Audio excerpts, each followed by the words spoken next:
Il fut un temps si lointain que nulle trace écrite n'évoque une histoire, que la bise et la crise m'ont aimablement soufflé au creux de l'oreille, que les esprits résolument modernes tâchent de se précipiter dans les temples païens de la consommation pour y faire emplettes et dépenses somptuaires tout autant qu'inutiles, tandis que les autres prendront la peine de se poser près de l'âtre de la cheminée pour m'écouter. Les hommes d'alors vivaient au rythme d'une nature qui était encore pour eux source d'émerveillement et de réflexion, tout en préférant les symboles pour donner des explications à ces mystères, n'ayant pas la prétention de tout savoir ou de vouloir tout plier à leurs désirs. Ils avaient la sagesse d'observer pour mieux s'émerveiller. En cela ils étaient bien plus sages que ne le sont nos contemporains, ceux-là même qui conduisent la planète à sa perte.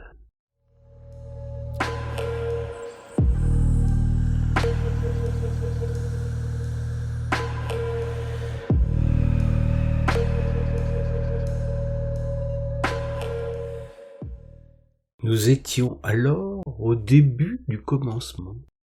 Les humains faisaient partie intégrante de la nature, ils n'en étaient qu'un modeste maillon de cette chaîne, sans avoir la prétention de dominer l'univers.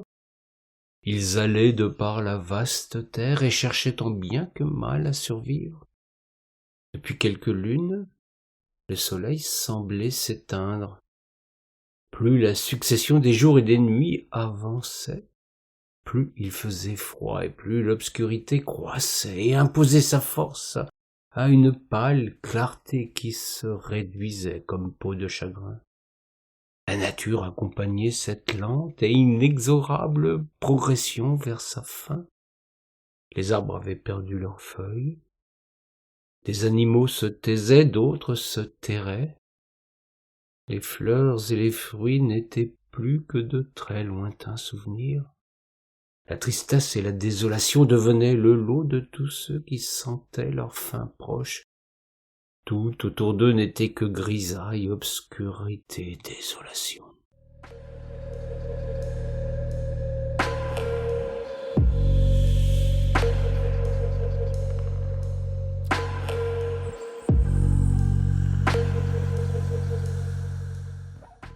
Pourtant, non. Il y avait les houx qui restaient verts, leurs petits fruits rouges vifs qui étaient apparus lorsque la chaleur et la lumière régnaient encore sur la terre, persistaient obstinément, miraculeusement, quand plus rien ne résistait à la nuit et à la froidure qui recouvraient la nature. À bout de confiance, une femme coupa une branche de houx pour agrémenter son misérable refuge. Elle voyait dans ce geste la volonté de réveiller le soleil, de l'honorer, en célébrant le dernier fruit qui résistait encore. Bientôt elle fut imitée en son geste. L'humain est ainsi constitué qu'il aime à copier son voisin. En cette période lointaine, il n'en allait pas autrement. Ce fut une quête générale pour cueillir le houx, une douce folie pour embellir les demeures et réjouir un peu les cœurs. Les forêts s'éclaircirent tandis que les chênes apparaissaient alors beaucoup plus accessibles qu'auparavant. Comme ils étaient hauts, comme ils étaient forts, comme ils étaient gros, mais que l'humain d'alors était démuni devant ces monstres élancés vers un ciel qui avait perdu toute vigueur.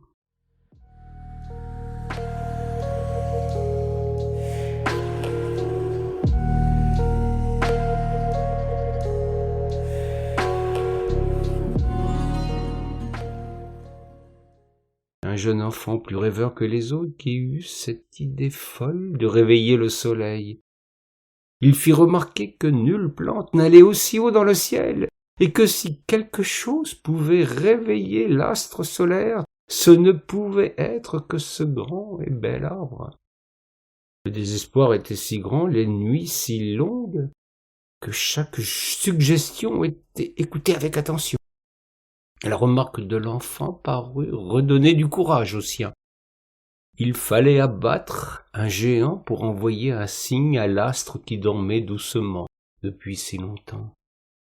Les humains se mirent à l'ouvrage, ils firent tant et si bien, usant de tous les expédients qui étaient à leur disposition, qu'en quelques jours, le grand chêne chut. Dans sa chute, il se brisa en plusieurs morceaux. Une branche s'était cassée, dégageant une petite partie, grande comme un bras d'enfant. C'est vers elle que le gamin s'approcha et déclara: « Il suffit que cette bûche monte vers le ciel, et le soleil reviendra. »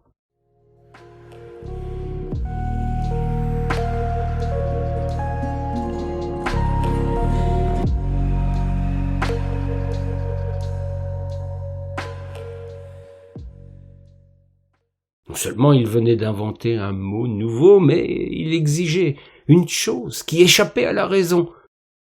Comment faire monter au ciel un morceau de bois? Il eût passé pour un demeuré, un simple d'esprit, si une vieille femme, dépositaire de la sagesse, celle qui était chargée de conserver le précieux amadou et la braise sacrée, n'eût déclaré qu'il fallait essayer de confier la bûche au serpent qui fait des flammes. Nous étions au soir du solstice d'hiver. La bûche fut dévorée par le feu quand, après bien des efforts, les flammes s'élevèrent vers la nuée. Le lendemain, les jours cessèrent de raccourcir. Pour les raconteurs d'histoire, il fallait des combats épiques, des rois et des légendes pour expliquer le monde en ces temps où la science n'avait pas encore semé les graines du scepticisme. On évoqua alors le duel du dieu chêne et du dieu houx. Le chêne en sortait vainqueur au solstice d'hiver, le houx à celui d'été. À chaque fois un feu de joie accompagnait la victoire de l'un sur l'autre.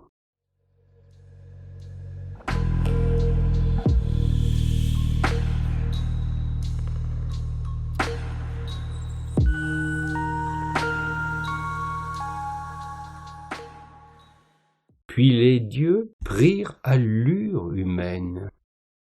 La domination de cette espèce supposait que tout procède par elle. Et c'est alors que se passa cette grande catastrophe qui décida de l'issue fatale d'une telle décision. Les humains firent les dieux à leur image.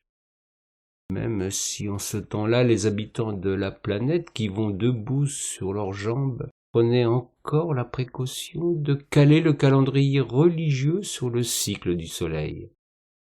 La fête de Yule s'installa dans les esprits au soir du solstice d'hiver, le 21 décembre de notre calendrier.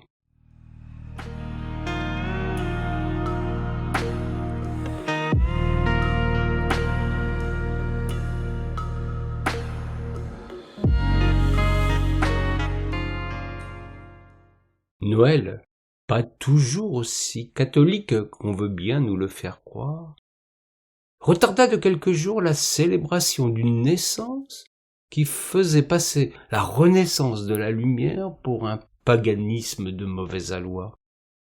La bûche ira dans le foyer pour célébrer le renouveau des jours, tandis que le houx honorera portes et maisons pour apporter sa gaieté et l'annonce du prochain cycle. Car il en fut ainsi depuis le début des temps, et il n'y avait aucune raison que cela change. L'imitation ne s'arrêta pas là, il fallut traverser les rites des anciens pour pousser d'abord à la dévotion, puis, faute d'une foi véritable, à la consommation, ce qui est une pratique cultuelle bien plus agréable pour des humains avides et mercantiles.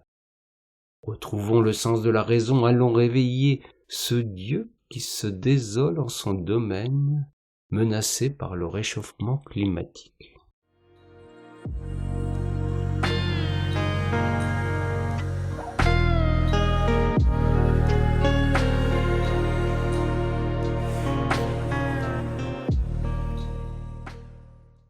Il advint en ces temps très lointains qu'au pôle Nord vivait un roi puissant gouvernant le passage mystérieux du monde des vivants à celui des morts.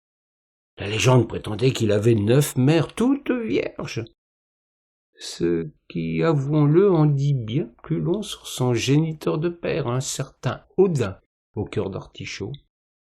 Gardien de l'arc-en-ciel, Heimdall commandait à la fois au soleil et à la lune. Attendant avec impatience le renouveau du soleil à l'entrée de l'hiver, pour faire une couronne de houx et norer le chêne, qu'il livrait lui-même dans chaque foyer pour marquer le retour de l'espoir. Heimdall, cette nuit-là, faisait la grande tournée des popotes.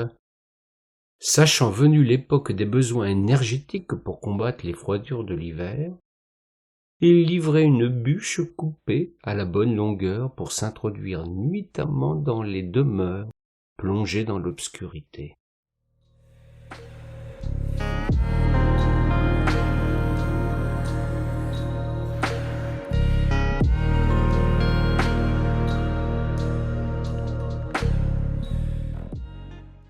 Les gens y dormaient profondément. Il faut dire qu'en ce temps lointain, ils n'avaient pas mieux à faire puisque nul écran ne venait baigner la nuit d'un halo bleu. Soucieux de marquer son passage par un petit geste symbolique tourné vers les enfants, il s'autorisait une petite facétie qui fit bien des émulas au fil des époques. Les enfants n'ayant pas encore de chaussons, il se tourna vers leurs chaussettes qui séchaient là sur le sol devant la source de chaleur.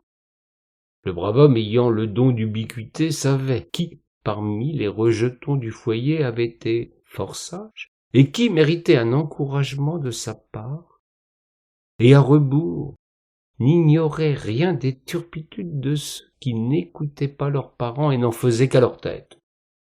En bon pédagogue, Heimdall jouait de la carotte sans user du bâton, ce qui ne fut pas le cas du père Fouettard à son lointain descendant. Il glissait alors un modeste présent, l'industrie du jouet n'ayant pas encore vu le jour, dans les chaussettes des chérubins, et de la cendre dans celle des diablotins. Le message était clair, les symboles avaient encore valeur éducative. Un fruit suffirait au bonheur des plus sages, tandis que les autres se promettaient de s'amender pour la fête de Yule suivante.